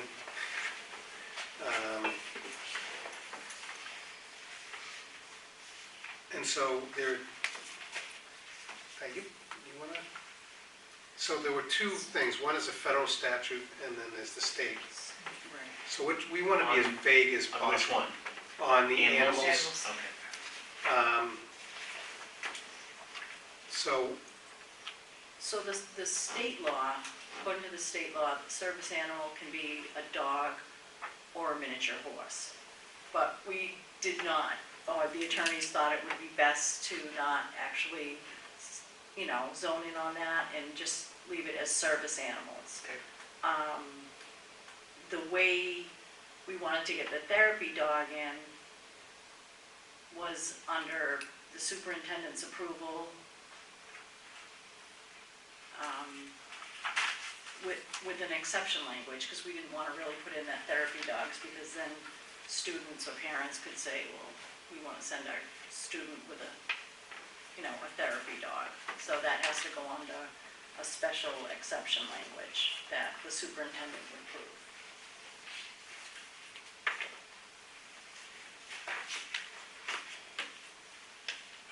Comments?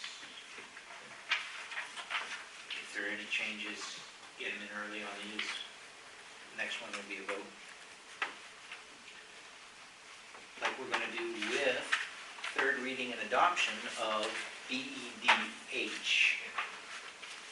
BEDH is public comment at school committee meetings.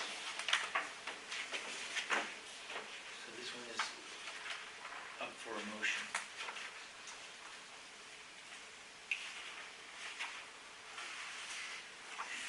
I move to adopt policy BEDH as presented. Second. Any questions, concerns, thoughts? Better, looks good. Yeah. Yeah, there's some changes that are, if you read the red lines, there's a shift. I don't think it's limited.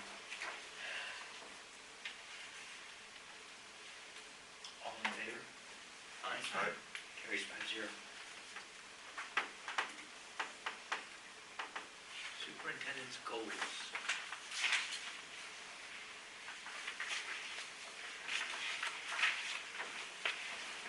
Newly revised.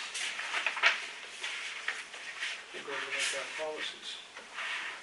Revised.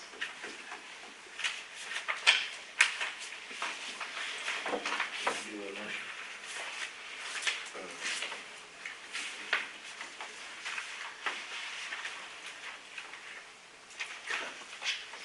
I move to approve the superintendent's goals for 2019, 2020 as presented. Second. Questions, thoughts? Yeah, I got a question.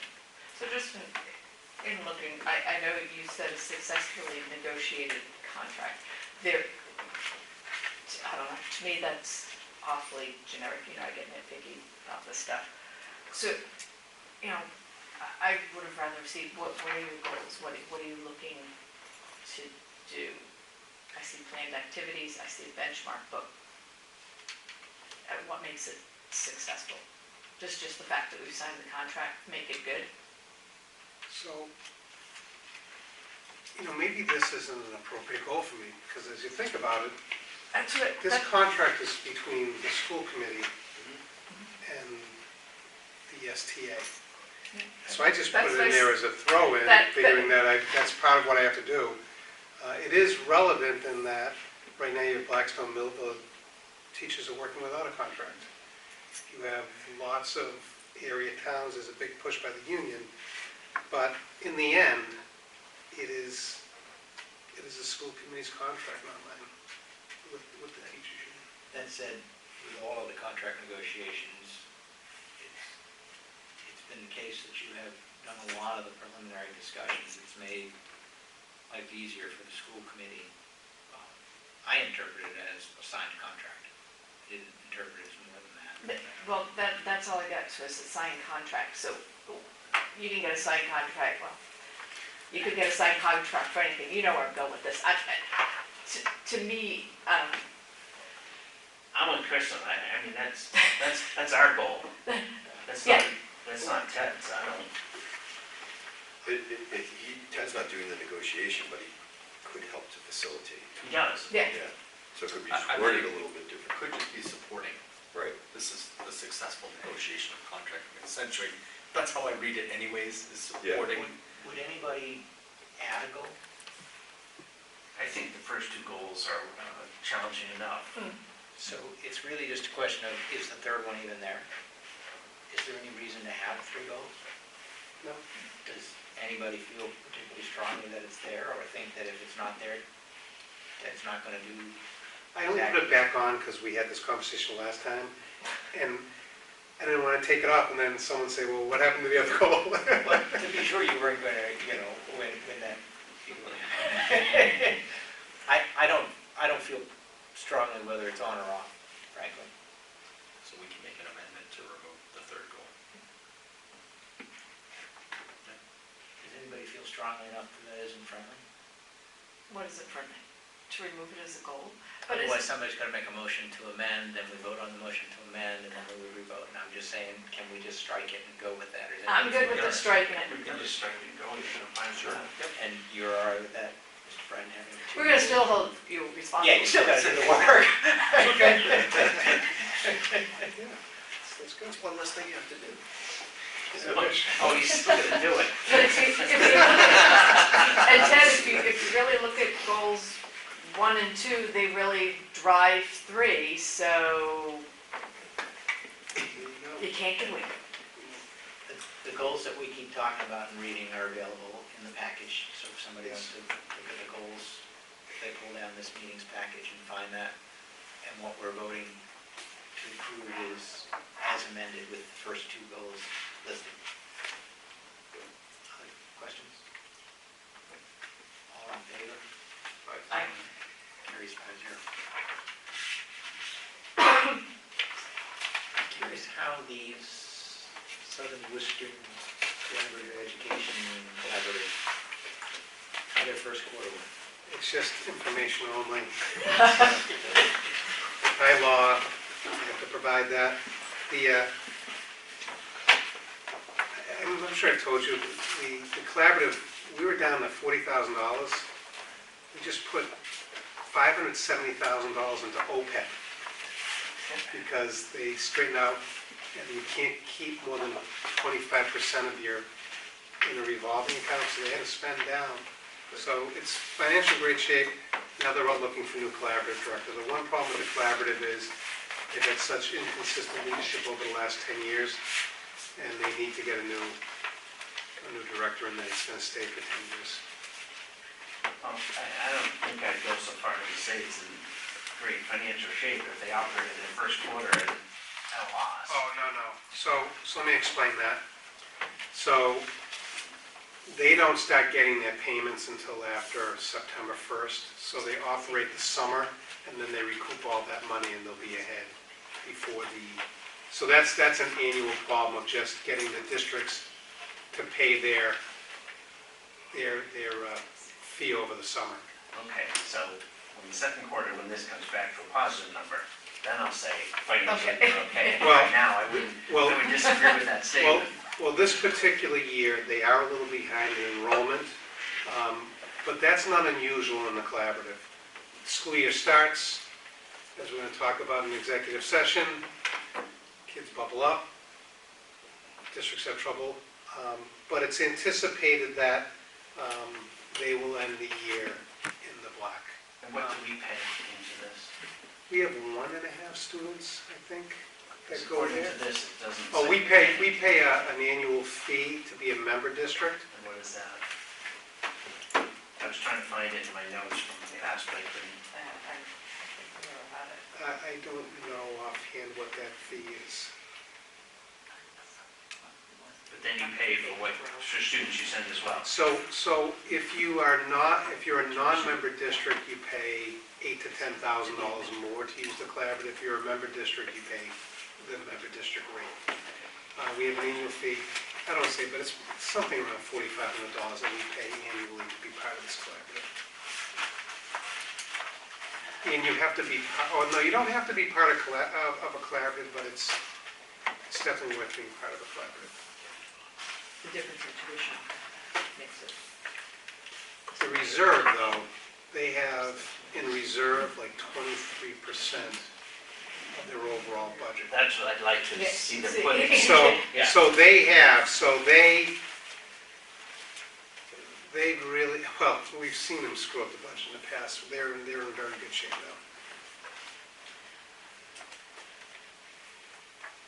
Superintendent's update. Okay, real quick. In the elementary school, they had kids' night out and fun night out. Grade 3, it's kid night out, and grade 4 and 5 is fun night out. Very successful. Elementary school had a visiting author and writer, Steve Krasner. He worked with students in all grades 3 through 5, focusing on different genres of writing, specifically mystery, newspaper, and narrative writing. Back 2 weeks ago, I believe, we had STEM week at the middle school. Very successful again. Kids had a great time. And I'm always amazed at the parent turnout during the middle of the day that come and observe what was happening. That was very well received. And all chorus night is November 13th, very early this year, and that's on the calendar. Karen's provided the update for special education. The arts 7th grade chorus will be singing at the Veterans Assembly on November 7th. I just mentioned, of course, then the 13th. We have 13 high school students who are auditioning for districts on November 16th. And the grade 4 and 5 chorus will be singing at the Worcester Railers game on November 24th. Our water testing came back. We are in compliance for lead and copper, and so we have to be evaluated every 3 years. There will be a school committee meeting on November 18th, and again, it will be in this room as opposed to the town hall. We'll get the agenda out to the committee in the next week or so. This Breathe for Change is really taking off. And when we did the training on the 11th and 12th of October, and we sent all of those staff there, they were so pleased that, and we're becoming, it's really growing and blossoming. They came in this Sunday and did a free clinic for 56 people in the community, and we had 30 people from this town that participated in that clinic. So it is really mushrooming. We have now, I believe it's another 4 or 5 teachers that are taking the 200-hour course. And so this is going to become our social emotional learning curriculum for our district as we move forward. And the greatest part about it is, it had nothing to do with the superintendent, had nothing to do with the principals, it had to do with a group of teachers that said, we need this for our district, and it's really going gangbusters. And thank you, Seth, for providing that support. And that's all I have. Oh, Seth, yeah. Yeah, it was, we went to Wormtown on Saturday night. I stayed for just 45 minutes, ate some food and said hello to the folks. You know, it's really nice. They probably raise $2,000–3,000, but it's just nice to get people together and have a good time. Many parents came, many staff members came. A lot of staff. A lot of staff. It was about, I would say they sold up like 140 tickets, something like that, so it was well attended. If you haven't been to Wormtown, it's a great place to just, it's a nice local brewery down Shrewsbury Street. Can I ask He's you been very supportive. a Quick question, when the girls were here talking about things and we'd asked them about Breathe for Change, and she mentioned that it's not really happening in the high school. So can you elaborate on that a little bit more? Well, the high school teacher that originally was part of the main group left the district. And so you didn't have one of those people leading. But now we have a teacher that's taking the 200-hour course. Okay. And so that'll start to grow at the high school as well. Yeah. So when you see Ann Corin come in here and she takes you right to, I mean, you have a built-in cheerleader. They run the staff meetings that way. Same thing at the elementary or learning center. That's going to happen at the high school as well. It's just, once we get there.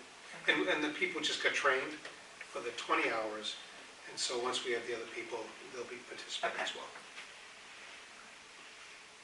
It's needed at the high school. Yeah, that's fine. Yes. Sorry. Okay. Business agenda items, action items, something you really wish we talked about so far? No, I would make a motion to adjourn to executive session pursuant to the Federal Education Rights to Privacy Act to discuss individual students and not reconvene in open session. Second. Roll call. Duff's aye. Jerome, aye. Brennan, aye. Henry, aye. Mark, aye. Glad that So one did. carried.